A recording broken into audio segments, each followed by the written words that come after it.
कुछ लोगों को जवाब देना जरूरी है। जब मैं गई थी तो मेहंदी लगा के गई थी। जिस दिन मैं गांव जाने वाली थी उसी शाम को मैंने मेहंदी लगाई थी और अगली सुबह मैं गई हूँ तो मेरी मेहंदी थोड़ी सी काली भी हो गई थी और आते वक्त मैं कोई मेहंदी लगा के नहीं आई हूँ। तो जाने में भी ऐसी ट्रेन था और आने में भी ऐसी ही ट्रेन था। सो गाइस, ससुराल से मायके जा रही हूँ। 10 मिनट का रास्ता है मेरे घर का और यहाँ पे मैं अपने मायके वाला घर दिखाऊंगी आप लोगों को। यहाँ मैं थोड़ा सा इमोशनल हो गई। तो जो घर है सामने और ये जो आगे जितनी भी ज़मीनें हैं ये सब मेरी हैं। उसके बगल वाला ज़मीन भी है जो कम से कम 100 गज का होगा, वो भी मेरा ही है। मतलब जितनी भी चीज़ें हैं वो सब हमारी हैं और अच्छा लग रहा है बहुत। सो गाइस, ये गांव का लास्ट व्लॉग है और मतलब मैं अपने मायके गई थी जो मेरे पापा का घर है, मम्मी का ससुराल। तो वहाँ पे मेरी शादी नहीं हुई थी, इस वजह से हम दोनों ने मट्ठा नहीं टेका। मेरी शादी मेरी बुआ के घर पे हुई है, लेकिन बहुत सी चीज़ें ख़राब हो गई मेरी ज़िंदगी में, बेबी वगैरह को लेके भी। तो ऐसा लगा जैसे मेरे देव जो हैं वो गुस्सा हो गए। बुआ के घर पे देवी पूजी जाती है, मेरे मायके में देव पूजे जाते हैं और मेरे ससुराल में काली माँ को पूजा जाता है। तो मतलब थोड़ी सी लाइफ में डाउनफॉल वगैरह जो थी वो हो गई थी, तो इसलिए हम दोनों गए। मैंने ये शादी की चुन्नी ओढ़ रखी है और यहाँ पे मैंने प्रसाद भी दिया था। और ये हमारे चाचा जी हैं, इनको ना मेरे पापा ने अपनी ज़मीन खेत वगैरह सब दे रखा है संभालने। और ये इस भगवान मतलब ये भगवान वगैरह को भी देखते हैं। ये हमारा मंदिर है, यहाँ पे सब पूरा जितना भी खानदान है पूजा करता है। तो हम लोगों ने पूजा की, फिर मैं वापस घर गई। 10 मिनट का रास्ता है मेरे ससुराल का, रोड पर ही पड़ता है। और यहाँ पे मैं घर आई, साड़ी चेंज करके अपने देवर जी को तेल लगा रही हूँ क्योंकि अगले दिन तो मैं दिल्ली चली जाऊँगी। तो फिर ये सब चीज़ें याद करेंगे, वो आएंगे मुझसे मिलने। यहाँ पे थोड़ा मैं इमोशनल हो गई क्योंकि मतलब अब मैं जाने वाली हूँ। तो यहाँ मैं मेरी सास को देख रही हूँ, अपने बेटे को देख के रो रही हैं।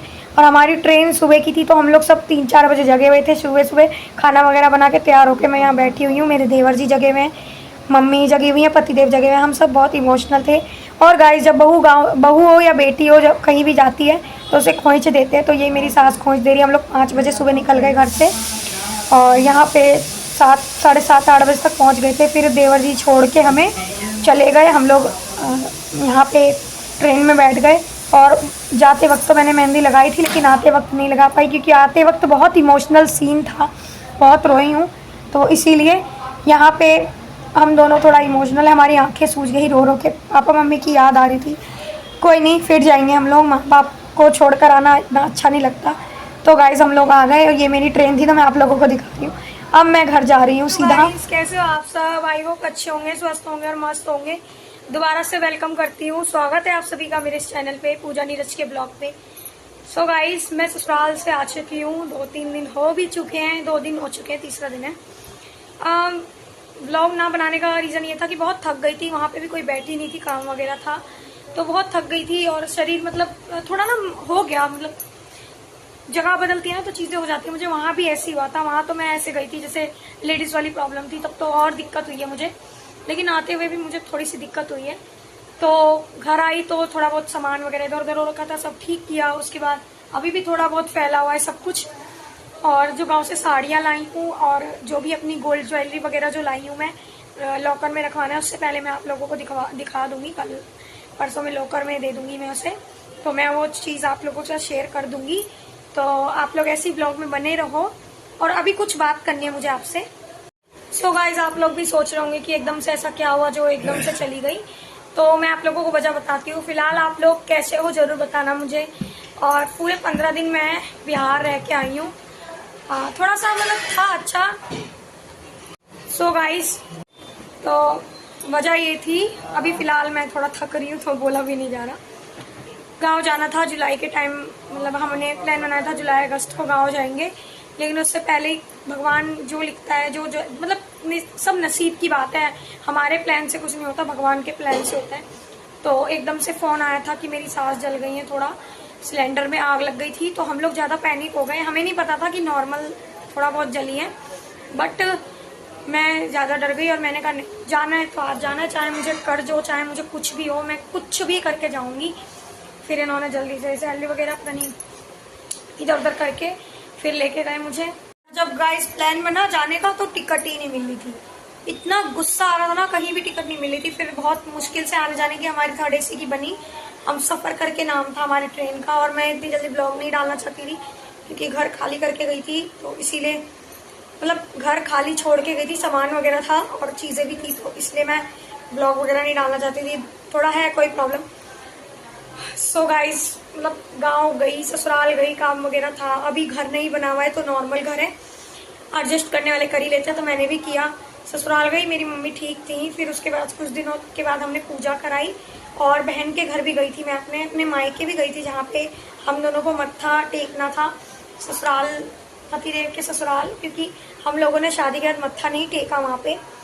तो सब करने के बाद फिर जब सब चीज़ें हुई तो पूजा वगैरह भी हो गया मेरे घर पे, और मेरे घर के लोग भी बहुत खुश हुए। मैं इतने दिनों के बाद गाँव गई, सब बहुत खुश हुए, पतिदेव के मम्मी पापा और मेरे भी मम्मी पापा है वो। आज ऐसी मजबूरी है कि इतना मांगा बेटा जो 10-11 साल के बाद उन्हें हुआ, आज वो उन्हें छोड़ के रह रहे हैं। मुझे भी नहीं अच्छा लगता सास ससुर को छोड़ के रहना, बट वो यहाँ नहीं आना चाहते और मैं गांव में थोड़ा एडजस्ट नहीं कर पा रही हूँ, क्योंकि थोड़े मतलब मुझे गांव से ना नफरत है जब से मेरी मम्मी की डेथ हुई। लेकिन हाँ, ससुराल वालों से तो नहीं है ना, सास ससुर से तो नहीं है ना, बट देखते हैं, वहाँ भी रह सकते हैं, यहाँ भी रह सकते हैं। प्रेगनेंसी वगैरह होगा तो वहाँ जाके रहना ही होगा, मुझे जगह बदलनी है, जो चीज़ें मेरे साथ हुई हैं इस वजह से। और गाइज, आप लोगों के साथ मैं अपनी साड़ी का कलेक्शन भी शेयर करूंगी जो मेरी शादियों पे मुझे चढ़ा था। उसमें से कुछ नए हैं, कुछ 1-2 पहने हुए हैं, और शादी के 3-4 महीने के बाद ही मैंने प्रेगनेंसी कंसीव कर ली थी, तो इस वजह से कुछ साड़ियाँ मैंने पहनी भी नहीं है, नहीं भी थी। तो कैसा लगा ब्लॉग जरूर बताना, चैनल पर नहीं तो सब्सक्राइब करना, लाइक करना एंड शेयर करना। अपने फैमिली फ्रेंड्स को ब्लॉग में थोड़ा छोटा बना रही ताकि ये भी लोग देखें, उसके बाद बड़ा बनाना शुरू करूंगी। बाय। सो गाइस, जाते जाते आप लोगों को एक चीज और कंफर्म कर देती हूँ। तो मैं अपने मायके गई थी और मेरी शादी वहाँ नहीं हुई है, तो इस वजह से हम दोनों ने मत्था नहीं टेका था वहाँ पे। लेकिन अब मैं टेक के आ गई हूँ, भगवान मुझ पर कृपा बनाए। बहुत सी ऐसी चीजें खराब हो जाती है अगर अपने देवी देवता को छोड़ दिया जाए। मुझसे बहुत बड़ी गलती हुई, मेरी शादी वहाँ हुई बुआ के घर पे, नहीं होनी चाहिए थी। मानती हूँ उन्होंने मेरा साथ दिया, उन्होंने मेरी शादी कराई, कन्यादान किया, पैसे तो मेरे पापा का खर्च हुआ, लेकिन जो चीज़ें अपने मायके में होती है ना, जो मेरे मतलब पापा के घर पे होती है, वो चीज़ अलग थी। कोई नहीं, जो भी हुआ ठीक है। और ससुराल में सारी चीज़ें अच्छी थी, मायके भी गई, वहाँ थोड़ा इमोशनल हो गई, मैं बहुत रोई हूँ वहाँ।